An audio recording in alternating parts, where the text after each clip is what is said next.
Biografi lengkap Kiai Muhammadun Pondoan.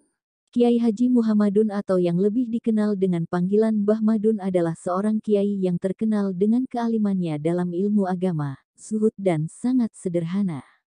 Muhammadun lahir di Desa Cebolek, Kecamatan Margoyoso, Kabupaten Pati pada tanggal 10 Januari tahun 1910. Beliau merupakan putra dari pasangan Kiai Haji Ali Murtado dan Haji Halimatus Sa'diyah. Secara genealogis, nasab Kiai Muhammadun sambung sampai Kiai Mutamakin Kajen.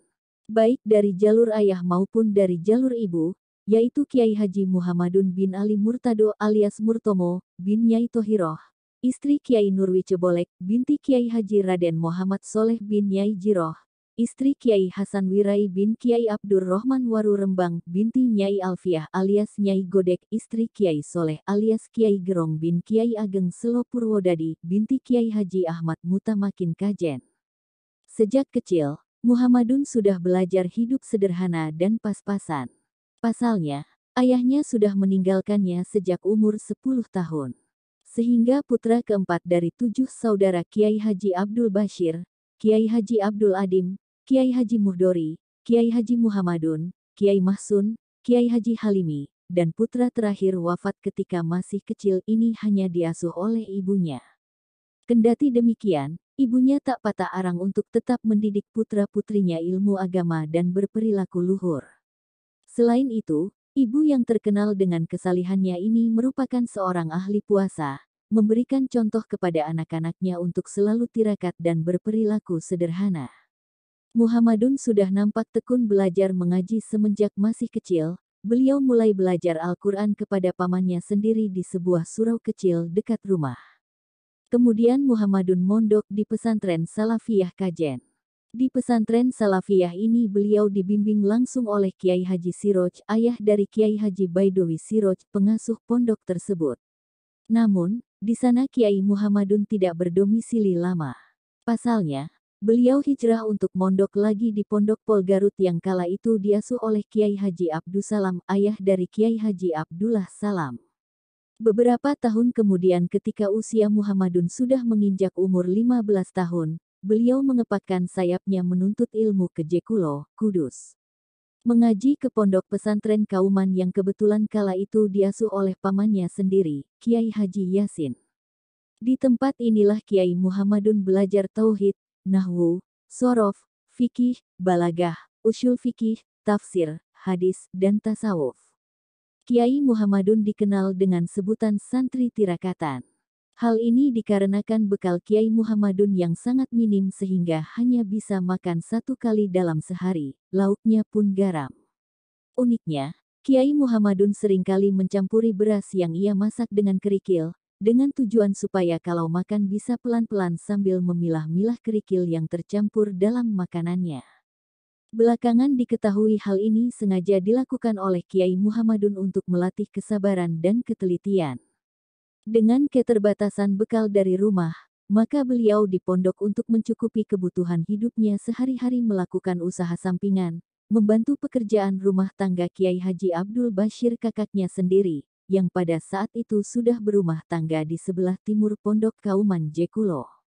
Ketika beliau di pondok hanya punya 1 sarung dan 1 baju, kalau di dalam kamar beliau hanya pakai katok kombor kebesaran, yang hanya menutup aurat, sedangkan waktu ngaji pakai sarung dan baju, namun hal tersebut tidak menjadikan beliau patah semangat dalam mencari ilmu.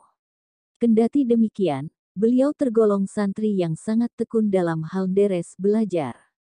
Terbukti Muhammadun sering belajar hingga larut malam.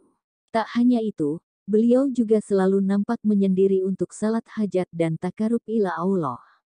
Menariknya perilaku Kiai Muhammadun di Pondok Kauman ini diketahui oleh Kiai Sanusi Jekulo. Padahal jarak rumahnya dan pondok lumayan jauh. Hal ini diketahui ketika Kiai Yasin sowan ke rumah Kiai Sanusi, dan saat itu juga Kiai Yasin menanyakan perihal aktivitas santri asal Pati yang mondok di pesantrennya tersebut. Setelah ngaji sekitar 10 tahun di pesantren Kauman milik Mbah Yasin, Kiai Muhammadun berniat memperdalam ilmu agamanya dengan mempelajari kitab-kitab besar semacam Tafsir Al-Baidowi, Syarah Talhis, Syarah, Ukut al-Juman, Tuhfat al-Muhtaj, ila Syar al-Minhaj dan lain sebagainya. Karena merasa tidak sanggup mengajarkan kitab-kitab tersebut kepada keponakannya ini, Kiai Yasin menyarankan untuk belajar kepada Kiai Amir Idris Pekalongan. Atas dasar saran Kiai Yasin ini, kemudian Kiai Muhammadun hijrah ke Pekalongan, tepatnya di daerah Simbang Kulon. Ketika di Pekalongan, Muhammadun ternyata tidak hanya mengaji saja, namun seringkali diminta oleh Kiai Amir untuk mengajar para santri di pesantren dan sesekali diminta untuk menjadi badal Kiai Idris ketika sedang berhalangan. Kala itu, Kiai Muhammadun mengaji di Pekalongan satu angkatan dengan Kiai Akil Siraj, ayah dari Kiai Said Akil Siraj, Ketua Umum PBNU. Sedang 3 tahun mengaji dan khidmah kepada Kiai Amir Idris, Kiai Muhammadun telah berhasil mempelajari kitab-kitab besar dan mendapatkan mutiara-mutiara ilmu yang melimpah dari gurunya. Bahkan Kiai Muhammadun mendapatkan 2 ijazah sanad dari gurunya tersebut, yakni ijazah sanad umum dan ijazah sanad khusus. Adapun ijazah sanad khusus ini disandarkan kepada Kiai Haji Mahfuz Termas yang merupakan guru Kiai Amir Idris ketika belajar di Mekah. Adapun dalam bidang tarekat, Kiai Muhammadun berbaiat kepada 2 tarekat. Yang pertama baiat tarekat Syaziliyah kepada Kiai Abdurrahman Kendala dan yang kedua berbaiat khusus tarekat Naksabandiyah kepada Kiai Sanusi Jekulo. Setelah belajar dari pesantren Simbang Kulon Pekalongan, Kiai Muhammadun diminta untuk kembali dan mengajar di pesantren Kiai Yasin Jekulo. Di pesantren tersebut Kiai Muhammadun mengajar berbagai kitab diantaranya, Syar al-Ajrumiyah, Syar Nadom al-Imriti, Mat Alfiyah, Fat al-Muin, Fat al-Qorib, Syar Makudi Alfiyah, Syar Dahlan Alfiyah, Syar Milha al-Irab, Syar Sulam al-Taufik. Kiai Muhammadun mengajar mulai setelah zuhur hingga pukul 12 malam.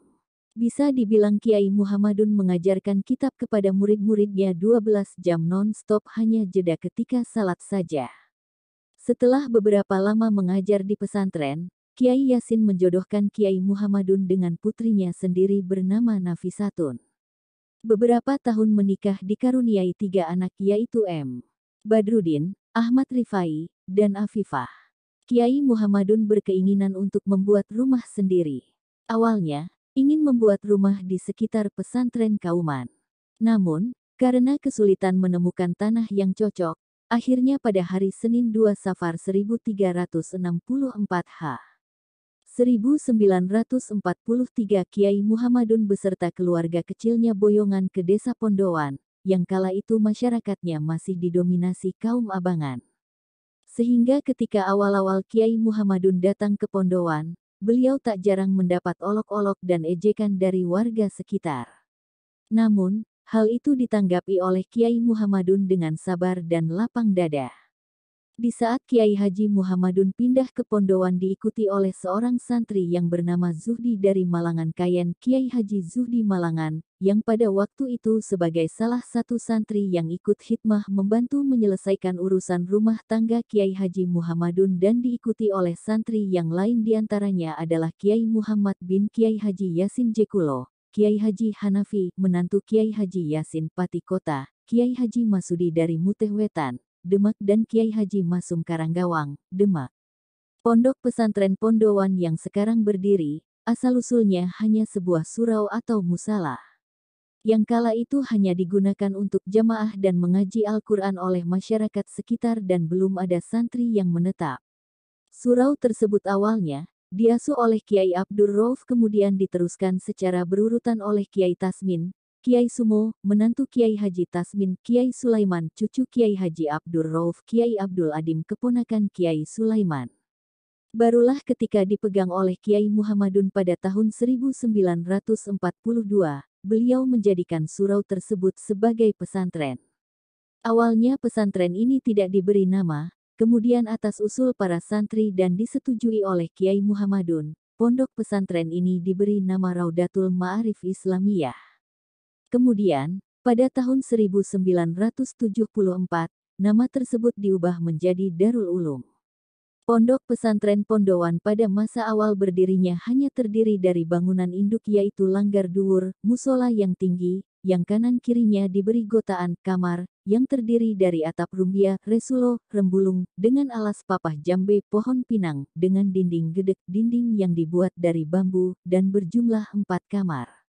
Kiai Muhammadun mengajar murid-muridnya yang berdatangan dari berbagai daerah dengan semangat tinggi menyebarkan ilmu agama. Beliau mengajar penuh keikhlasan tanpa memungut biaya apapun dari murid-muridnya. Pondok pesantren Pondowan semakin berkembang dan banyak santri yang datang dari berbagai daerah bukan hanya dari Jawa Tengah tapi juga dari Jawa Barat dan Jawa Timur. Namun beliau seorang ulama yang tidak suka memiliki banyak santri sehingga jumlah santri seakan-akan dibatasi. Artinya ketika santri yang mukim bertempat tinggal lebih dari 40 santri, maka ada salah satu santri tidak bisa bertahan akhirnya pulang atau boyong. Situasi tersebut terus berjalan sampai menjelang tahun 1970. Di pertengahan tahun 1970-an santri terus bertambah dan melebihi jumlah yang sebelumnya. Bahkan di awal tahun 1980-an jumlah santri yang menetap di pesantren lebih dari 100 santri. Sedangkan santri pengajian Ahad siang di Masjid Pondowan meluber sampai di pelataran masjid. Hal tersebut terus berjalan sampai awal tahun 1981 di mana masa tersebut merupakan masa kejayaan Pondok Pesantren Pondowan. Begitulah Kiai Muhammadun telah mewakafkan jiwa dan raganya hanya untuk mengabdi kepada Allah SWT. Beliau merupakan sosok yang tarik al-kasbe, tidak bekerja, hanya mengandalkan makanan dari perkebunan yang dimilikinya. Beliau hanya mengaji dan mengajar santri-santrinya. Toh Kiai Muhammadun beserta keluarganya diberi kecukupan oleh Allah, meski bukan kemewahan dunia yang didapatnya. Bagi Kiai sepertinya dunia hanya fata morgana, dunia bukanlah tujuan, tetapi hanya sebagai sarana bekal dan pengabdian untuk kehidupan yang kekal di akhirat. Selain terkenal keilmuannya, Kiai Muhammadun juga terkenal banyak menolong masyarakat. Contohnya ada orang minta tombo pengobatan, caranya tidak masuk akal. Pernah ada orang sakit minta obat disuruh menggunakan kemeladean delima putih. Tak disangka di depan rumah Kiai Muhammadun ada pohon delima putih, padahal cara menanam delima putih itu sangat sulit. Kemeladean juga sangat jarang, tak disangka depan rumah juga ada. Ada orang Robayan, Jepara ingin punya anak, dibuatkan obat kemeladean kelapa oleh Kiai Muhammadun alhasil mempunyai anak. Kiai Muhammadun pernah berkata, orang yang ingin punya anak, obatnya yaitu kemeladean kelapa. Kiai Sanusi pernah bercerita ada santri dari Kayen bernama Masrun yang digigit ular tapi santri yang lain tidak berani totok, maka dibawalah ke rumah Kiai Muhammadun, ditotoklah oleh beliau, maka sembuhlah santri yang terkena gigitan ular. Jadi Kiai Muhammadun di samping Nasrul Ilmi juga banyak pertolongan dan jasa di masyarakat. Bisa dikatakan Kiai Muhammadun adalah ahli hikmah al-hakim, yaitu seorang yang mempunyai ilmu yang sangat berguna bagi orang lain. Jerih payahnya berdakwah di Pondowan, dengan mendirikan pesantren dan sebagainya sedikit banyak kini telah nampak hasilnya. Daerah yang asalnya mayoritas berpenduduk abangan, kini banyak komunitas santri yang sudah menghiasi daerah tersebut, pergeseran pun nampak signifikan, dari yang mulanya masyarakat abangan menuju komunitas agamis. Berdirinya Masjid Jami Pondowan yang sekarang menjadi pusat pengajian bagi masyarakat Pondowan tak lepas dari kiprah Kiai Muhammadun. Menurut cerita, ada seorang pengusaha rokok kretek asal Kudus yang diketahui bernama Haji Ma'ruf Sowan minta doa kepada Kiai Muhammadun supaya rokoknya bisa terjual hingga Sumatera. Dan ternyata dengan izin Allah SWT doa Kiai Muhammadun dikabulkan. Sebagai bentuk rasa syukur dan terima kasih Haji Ma'ruf pun datang kembali sowan ke Kiai Muhammadun untuk menawarkan dibuatkan sebuah rumah yang kala itu rumah Kiai Muhammadun memang masih sangat sederhana. Namun, tawaran tersebut ditolak secara halus dengan meminta untuk diganti dibuatkan masjid saja. Pasalnya, saat itu di Pondowan belum ada masjid yang berdiri. Permintaan pun disetujui oleh pemilik pabrik rokok Jambu Bol ini. Akhirnya pada tahun 1960 Masjid Jami pun dibangun di atas tanah wakaf pemberian warga. Kemudian pada tahun 1968 didirikanlah sebuah madrasah di atas tanah pemberian kantor agraria Pati yang berlokasi di belakang Masjid Jami. Kedua bangunan ini kemudian menjadi pusat pengajian masyarakat Pondowan. Semenjak kedua bangunan tersebut berdiri, otomatis kegiatan pengajian dipindah ke masjid dan masyarakat mulai banyak yang berbondong-bondong ikut mengaji di sana. Salat 5 waktu di masjid diimami oleh Kiai Muhammadun hingga akhir hayatnya. Setelah pembangunan masjid selesai beliau selalu melakukan jamaah salat maktubah bersama para santri di masjid. Saat musim penghujan jalan menuju masjid menjadi becek dan banyak jeblok lumpur karena waktu itu jalan belum diaspal seperti sekarang. Jalan dari pondok ke masjid merupakan jalan yang setiap hari dilalui kerbau milik orang Pakis Tanggung, desa sebelah timur pondok. Hal tersebut menambah parah rusaknya jalan dan lumpurnya bisa sampai menutup telapak kaki. Waktu itu beliau memakai alas kaki gamparan, alas kaki yang terbuat dari kayu jati yang diberi pentol di bagian depan dengan dijepit oleh jempol dan jari kaki, betapa masyakohnya. Apalagi pada waktu malam hari musim hujan dan belum ada PLN seperti sekarang, beliau kalau berangkat ke masjid harus bawa lampu penerang jalan yang waktu itu disebut teng tambak, lampu yang biasanya dibawa orang ke tambak, dan penutup hujan yang disebut caping keropak, caping yang berdiameter kurang lebih 75 cm. Terbuat dari anyaman bambu dan dalamnya diberi daun rumbia. Bisa dibayangkan betapa susahnya perjalanan tersebut. Namun beliau pantang menyerah dan perjalanan tersebut terus ditekuni walaupun dalam usia yang semakin tua bahkan sampai menjelang akhir hayatnya. Hal tersebut merupakan contoh baik yang perlu diteladani oleh anak cucu beserta masyarakat secara umum. Jumat terakhir sebelum Kiai Muhammadun berpulang ke rahmatullah beliau masih sempat berkhutbah.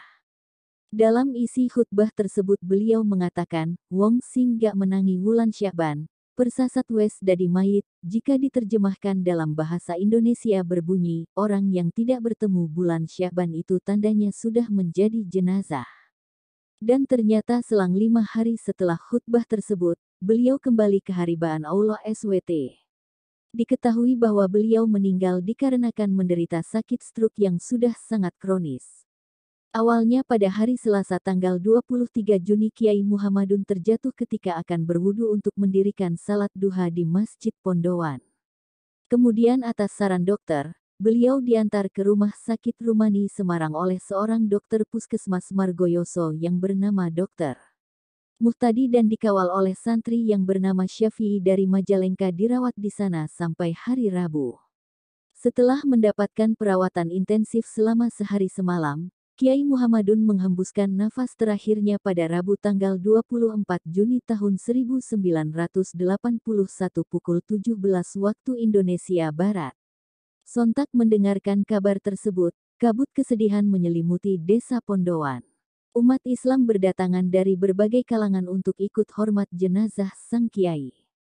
Doa dan tahlil terdengar di mana-mana mengiringi keberangkatan seorang kiai yang terkenal dengan semangatnya, ketekunannya dalam berjuang di jalan agama dan selalu memberikan contoh kesederhanaan, tidak berlebih-lebihan dalam urusan dunia. Kiai Muhammadun wafat meninggalkan pondok pesantren yang kini masih kokoh berdiri. Kini pesantren tersebut diasuh oleh putranya sendiri, Kiai Haji Aslam. Selain itu beliau juga mencetak santri-santri yang kini menjadi pejuang agama di daerahnya masing-masing. Di antaranya Kiai Haji Ulin Nuha Arwani, Kiai Muhammad bin Kiai Yasin Jekulo, Kiai Haji Hanafi, Kiai Masudi, Kiai Masum, Kiai Hafizin, Kiai Imron, Kiai Hafiz Syatori dan masih banyak lagi yang belum disebutkan.